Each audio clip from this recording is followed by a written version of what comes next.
5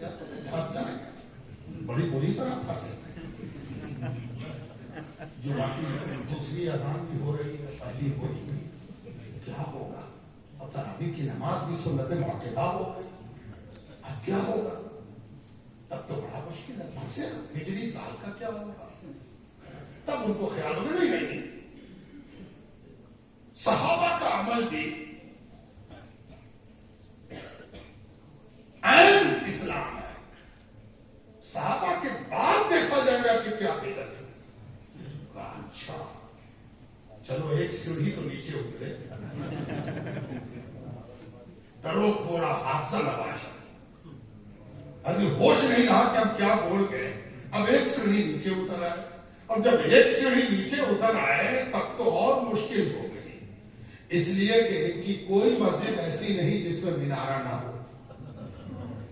یا اللہ اس مینارے کو کس نے بنوایا؟ 3 گنبد والی مسجد پر ٹھاٹ سے قبضہ کرتے ہیں. کبھی کبھی 1 گنبد والی پر بھی قبضہ کر لیتے ہیں، چاہے وہ مسجد عبد النبی کی کیوں نہ ہو. نام رکھنا شرک، جائیداد پر آلتی پالتی مار کے بیٹھ جانا عین اسلام.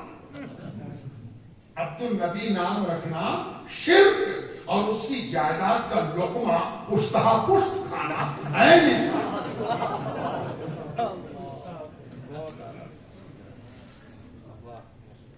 اب کیا کریں؟ پوچھا گیا کہ قرآن کریم کا یہ نسخہ، اس میں آیت کا نشان، رکوع کا نشان کب لگا؟ بدعت بدعت، ہر چیز کو بدعت ہے نا. یعنی بدعت وہ چیز ہے مسلمانوں میں کہ اگر مسلمان سچ مچ اس بات پر غور کرے کہ ہم نے بدعت کے حوالے پر مسلمانوں کو کتنا رسوا کیا، کتنا آپس میں توڑا، تو پتا چلے گا کہ لفظ بدعت کا استعمال کرنے والے نے مسلمانوں کے ساتھ ایسا ظلم کیا ہے کہ اس ظلم کی وجہ سے وہ اللہ کیا سب سے پہلے پکڑا جائے گا کہ تم نے بدعت کا مذاق اڑایا ہے، کھیل کیا ہے. اس کا اثر کہاں کہاں جا رہا ہے تم نے دیکھا نہیں. تم مذاق کرتے ہو، کس بات کو تم بدعت کہتے ہو؟ اور تم یہ بھول جاتے ہو کہ اللہ کے رسول کے سامنے جو مسجد بنی، مسجد زرار، اس کو اکھاڑ کے پھینک دیا گیا. تو زمانے سے کسی چیز کو مت لو. نبی کے سامنے بھی کوئی کام ہو اور وہ دین کی بنیاد کے لیے نقصان دہ ہو تو وہ بدعت ہے. نبی کے سامنے بھی کوئی کام ہو اور وہ دین کی بنیادوں کے لیے نقصان دہ ہو تو وہ بدعت ہے. اور نبی کے اس دنیا سے پردہ فرمانے کے بعد بہت بات بھی کوئی کام ہو اور وہ دین کی بنیادوں کے لیے مفید ہو تو وہ عین شریعت ہے. زمانے کی بنیاد پر فیصلہ کر رہے ہو، زمانے سے طے کرتے ہو. بزرگوں، دوستوں اور اور جب اس حوالے سے آپ دیکھیں گے تو آپ کو محسوس ہوگا کہ ایک صوفی کے پاس آ کے پوچھا گیا کہ وہ سما سنتے ہیں. تب تو دارالفتاح کی زبان مچلنے لگی کہ کیا بولنا. سما سنتے ہیں؟ اچھا کیا بچتا ہے؟ بھول. اچھا مضامین بچتا ہے؟ مضامین، مضامین بھی بچتا ہے. ارے تب تو پھر اس نے بدعت کی اور اس نے حرام کیا، خارج ہوا، نکاح ٹوٹ گیا. اللہ لمبا چوڑا. ارے صوفیوں سے سیکھو. دیکھو صوفی کیسے فتوا لکھنا سکھاتا ہے نا. اس صوفی نے کہا نہیں کار میں کنو، نہیں کار میں کنو. ارے اس کو پڑھانا چاہیے، اس کو دفاتر میں پڑھانا چاہیے، مدارس میں پڑھانا چاہیے. دیکھو یہ بھی کام کرنے کا طریقہ ہے، ایسے بھی کام ہوتا ہے. تم نے صرف یہ خیال رکھا کہ میرا مبلغ علم کیا کہتا ہے، تم نے یہ خیال نہیں رکھا کہ اس فتوے سے ڈس بیلنس ہو جائے گی سوسائٹی اور برباد ہو جائے گی سوسائٹی. تم کو کیسے فیصلہ لینا تھا وہ تم نہ لے سکتے. اور پوچھا گیا کہ حضرت یہ کیا بات ہے، اس پر کیا کہنا چاہتے ہیں؟ کہا میرا دل مطمئن نہیں ہے، اس کے دلائل سے اس لیے میں نہیں سنتا۔ وہ کہا وہ بغیر دل کے مطمئن ہوئے نہیں سنتے ہیں۔ وہ دن عید کا ہوگا جب ایک مسلمان دوسرے مسلمان کے بارے میں ایسا سوچے گا کہ نہیں وہ کام شریعت کے خلاف نہیں کر سکتا، ضرور اس کو کوئی نس ملی ہوگی تو کرنا۔ حاصل علم یہی ہے، حاصل مطالعہ یہی ہے، حاصل تقویٰ یہی ہے کہ کسی کے عمل کو اگر وہ مسلمان ہے تو اس کی ایسی تعبیر کی جائے کہ اس کا اسلام خطرے سے باہر ہو۔ یہی ہے صوفیاء کرام کا منہج، صوفیاء کرام کا طریقہ کار، صوفیاء کرام کا انداز بیان۔ صوفیاء اس طریقے سے کام کرتے ہیں۔ میں نے آپ کو سنایا تھا، پھر سنا دیتا ہوں۔ یہ سب لینڈ مارک واقعہ ہے کہ مختوم صاحب راستے سے گزر رہے تھے، اب رامپور سے گزرتے ہوئے مان لیجئے کہ رامپور سے جب میں آ رہا تھا رامپور کی طرف، تو آپ کے رامپور کے اندر داخل ہوا تو بہت سا علاقہ سناٹا ملتا ہے، پھر اس کے بعد آبادی شروع ہوتی۔ تو میں نے دیکھا مختوم صاحب نے جو دیکھا اس کی میں ایک جدید تعمیل کر رہا ہوں کہ مختوم صاحب نے دیکھا کہ رمضان کا دن ہے اور 2-3 لوگ ظہر کی جماعت قائم کر رہے ہیں ایک پیڑ کے سائے۔ مختوم صاحب نے لپک کے آگے بڑھے، مسافر تھے، اللہ اکبر نماز میں شامل ہو گئے۔ نماز ختم ہوئی، حضرت کو مسافرت ہے، جہاں پہنچیں گے تو سنت پڑھیں گے، آگے بڑھ گئے۔ آگے بڑھے تو محسوس ہوا کہ کوئی پیچھے دوڑ کے آ رہا، رک گئے۔ آج سے 700 برس پہلے کی بات سنا رہا ہوں، 700 سال پرانی بات ہے۔ ڈس بیلنس کو بیلنس کیسے کیا جائے یہ سمجھا رہا ہوں، یہ صوفیوں کا طریقہ اور قاعدہ سمجھا رہا ہوں، اور فتوے کی اصل نیت سمجھا رہا ہوں۔ آج کل فتویٰ نویسی کی نیت کیا ہو گئی؟ حکم سنانا، حکم سنا دیا، ختم ہو گیا تھا۔ اتنا بھی ہوتا تو ٹھیک تھا، اب تو جانتے کیا ہوتا ہے، حکم سنا دیا گیا، اس کے بعد ڈنڈا لینے کے قوم تیار ہو گئی کہ کون کون اس حکم کو نہیں مانتا، منوا کے رہے گا، گلی گلی گھوم رہے ہیں، نہیں مانو گے، کیسے نہیں مانو گے، ہم منوا کے رہیں گے۔ اور دلچسپ مذاکرہ خیز بات یہ ہے کہ اپنی حکومت بھی نہ رہی تبھی ڈنڈا بردار پیدا ہو۔ جب ان کے دارالفتہ کی افسوس کی بات ہے، بدقسمتی ہے کہ ہمارے دارالفتہ کی قانونی حیثیت ختم ہوتی جا رہی ہے، دارالقضاء اپنی قانونی سمویدھانک استھتی کھوتا جا رہا ہے، اور ایسے حالت میں آستین چڑھا کے تیار ہے کہ کون کون میرے فتوے کو نہ مانے، نہیں مانو گے، منوا کے رہے گے۔